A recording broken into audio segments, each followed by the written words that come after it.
अंजनीगर्भसम्भूतं कुमारं ब्रह्मचारिणम् दिव्यं रक्षोमर्दना वंदे लोकाभ्यंकरम् अंजनीसुतं वीरं जानकी शोकनाशन कपीश्मक्षहन्तारं वंदे लंकाभ्यंकरम् ततो रामः शशस्यान्ते ह्युदिते रविमण्डले हनुमन्तं महातेजाः सुप्रीतः संपृच्छत्। किष्किंधा अंजनी पर्वत हम्पी के पास स्थित है, जो एक विश्व धरोहर स्थल है और विजयनगर साम्राज्य की प्राचीन राजधानी थी। इस पहाड़ी पर एक हनुमान मंदिर है, जहां भगवान हनुमान की पूजा होती है। रामायण काल में किष्किंधा वानर राज बाली का राज्य था। किष्किंधा विरूपाक्ष के मंदिर से 4 मील दूर है। नमस्कार, स्वागत है आपका हमारे YouTube चैनल पर। आज हम आपको ले चलेंगे भारत एक अद्भुत यात्रा पर, जहां प्रकृति के अद्वितीय सौंदर्य और पौराणिक कथाओं के बीच स्थित है किष्किंधा अंजनी पर्वत। अगर आप भी इस अद्भुत स्थल की यात्रा करना चाहते हैं, तो तैयार हो जाइए। किष्किंधा पर्वत आपके स्वागत के लिए तत्पर है।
आकर्षण।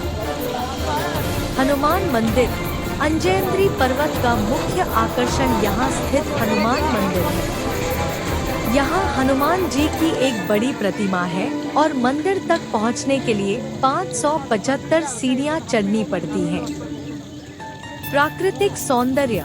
इस पहाड़ी से आसपास के क्षेत्र का सुंदर दृश्य देखने को मिलता है। पहाड़ी पर चढ़ने के दौरान प्राकृतिक दृश्यों का आनंद लिया जा सकता है। ऐतिहासिक महत्व।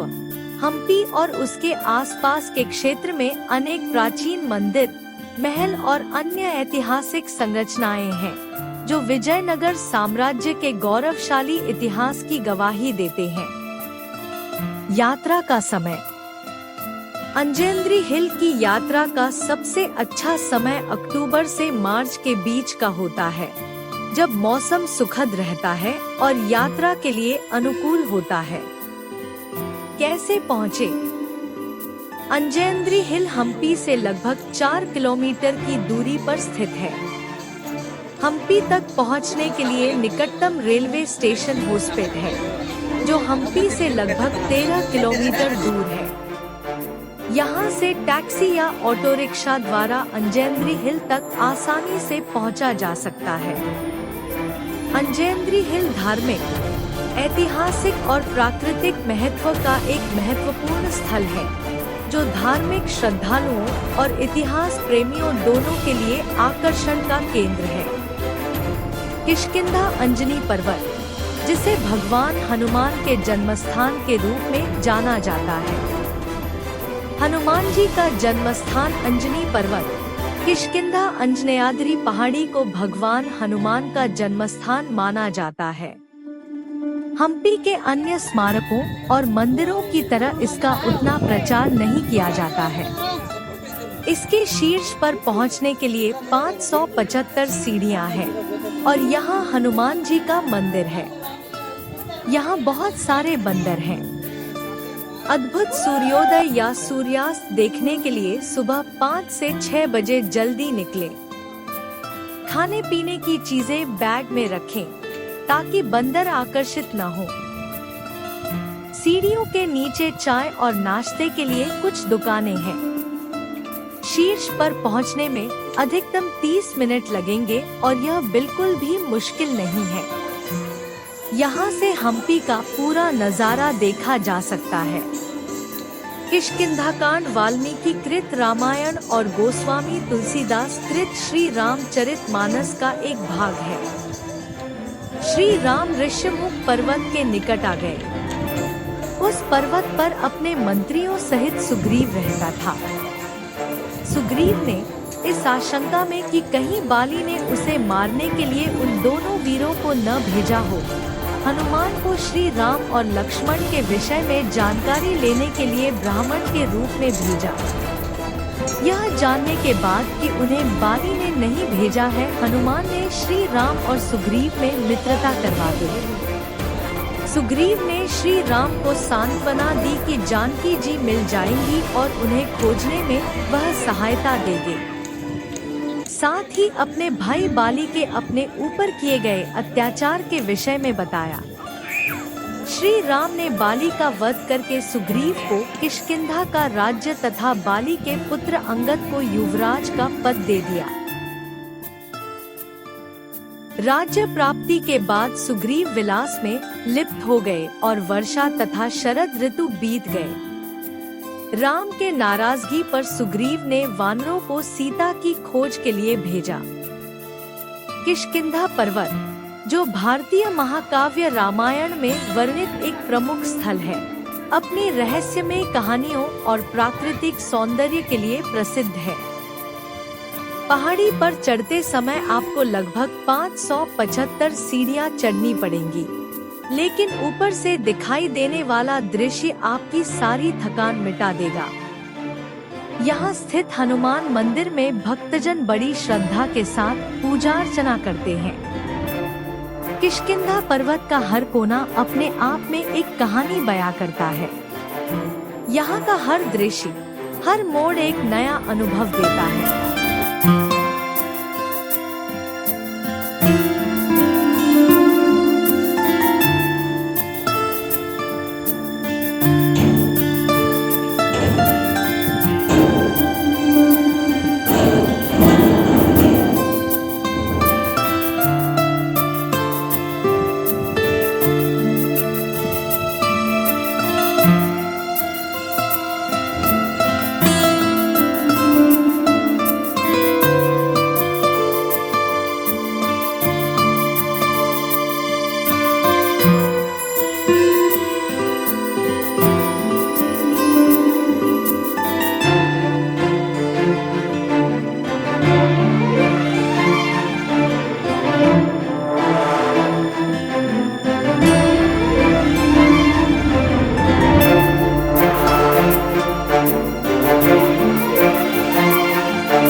है पंपा सरोवर हम्पी के प्रमुख तीर्थ स्थलों में से एक है।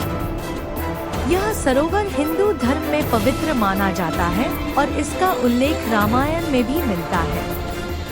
पंपा देवी, जो भगवान शिव की पत्नी और तुंगभद्रा नदी की देवी मानी जाती है, यह सरोवर श्रद्धालुओं के लिए विशेष महत्व रखता है।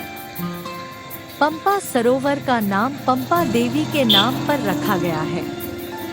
ऐसा कहा जाता है कि पंपा देवी ने यहाँ भगवान शिव को प्रसन्न करने के लिए तपस्या की थी। रामायण के अनुसार यह वही स्थान है जहाँ भगवान राम और लक्ष्मण ने माता सीता की खोज में हनुमान से पहली बार मुलाकात की थी। यह पवित्र स्थल न केवल धार्मिक दृष्टि से महत्वपूर्ण है, बल्कि ऐतिहासिक और पौराणिक कहानियों का भी केंद्र है। तुंगभद्रा नदी के दक्षिण में इसे हिंदुओं द्वारा पवित्र माना जाता है और यह भारत के 5 पवित्र सरोवरों या झीलों में से एक है। हिंदू धर्मशास्त्र के अनुसार 5 पवित्र झीलें हैं, जिन्हें सामूहिक रूप से पंच सरोवर कहा जाता है: मानसरोवर, बिंदु सरोवर, नारायण सरोवर, पंपा सरोवर और पुष्कर सरोवर। इनका उल्लेख श्रीमद्भागवत पुराण में भी किया गया है। हिंदू शास्त्रों में पंपा सरोवर को वह स्थान माना जाता है जहां शिव की पत्नी पार्वती के एक रूप पंपा ने शिव के प्रति अपनी भक्ति दिखाने के लिए तपस्या की थी। यह उन सरोवरों में से एक है जिसका उल्लेख हिंदू महाकाव्य रामायण में उस स्थान के रूप में मिलता है जहां राम की भक्त शबरी ने राम के आगमन की प्रतीक्षा की थी। पंपा सरोवर झील एक घाटी में स्थित है जो होसपेट से अनेगुंडी जाने वाली सड़क पर पहाड़ियों के बीच छिपी हुई है। यह हनुमान मंदिर की तलहटी से लगभग 1 किलोमीटर दूर है। तालाब के सामने एक लक्ष्मी मंदिर है, साथ ही एक शिव मंदिर भी है। तालाब के बगल में एक आम के पेड़ के नीचे एक छोटा सा गणेश मंदिर है। रामायण में पंपा सरोवर का उल्लेख उस स्थान के रूप में किया गया है जहां मतंग ऋषि की शिष्या शबरी ने राम को निर्देश दिया था जब वे अपनी पत्नी सीता को राक्षस राजा रावण से छुड़ाने के लिए दक्षिण की ओर यात्रा पर निकले थे। कहानी के अनुसार राम की एक पवित्र भक्त शबरी राम को देखने के लिए हर दिन प्रार्थना करती थी। वह अपने गुरु मतंग के आश्रम में रहती थी, जिसे अब हम्पी में मतंग पर्वत के रूप में जाना जाता है। अपने गुरु मतंग ऋषि के निधन से पहले उन्होंने उससे कहा था कि वह निश्चित रूप से राम को देखेगी। उनकी मृत्यु के बाद शबरी राम की प्रतीक्षा में आश्रम में रहती रही। 13 वर्ष बीत गए और शबरी एक बूढ़ी औरत बन गई और अंत में भगवान राम इस स्थान पर आए और लंका की यात्रा पर आश्रम में रुके। फिर उन्होंने उसे सीता के अपहरण की घटना सुनाई और शबरी ने सुझाव दिया कि वे वानर राज्य के हनुमान और सुग्रीव से मदद मांगे, जो पंपा झील के पास दक्षिण में रहते थे। भगवान राम ने मतंगा झील में पवित्र स्नान किया। यह है हम्पी का वाणी भद्रेश्वर गुड़ी का निर्माण विजयनगर साम्राज्य के दौरान 14वीं शताब्दी में हुआ था। यह मंदिर भगवान शिव को समर्पित है और इसे स्थानीय भाषा में भद्रेश्वर के नाम से जाना जाता है।